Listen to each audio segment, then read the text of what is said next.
On February 22nd, Governor J.B. Pritzker signed a new criminal justice reform bill.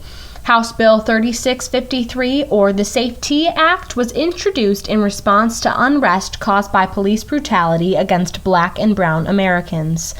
This bill introduces a slew of new regulations. He begins his speech by outlining what the bill entails.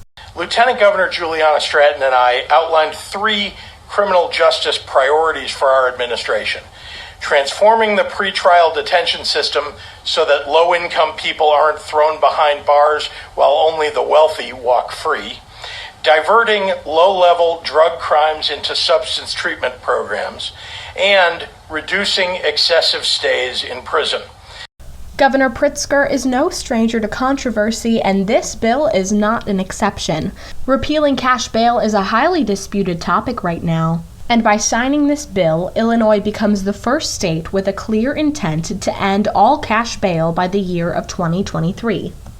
Pritzker then addresses the people that oppose him and this new legislation. Opponents of this law don't want any change, don't believe there is injustice in the system, and are preying upon fear of change to lie and fearmonger in defense of the status quo. But let me say this to the people of this great state: all Illinoisans will live in a safer and more just state with this law on the books. Governor Pritzker addresses why this bill is so important. This legislation marks a substantial step toward dismantling the systemic racism that plagues our communities, our state, and our nation, and brings us closer to true safety, true fairness, and true justice. Reporting from Downers Grove South High School, this has been Gwendolyn Royal with the Blueprint News Network.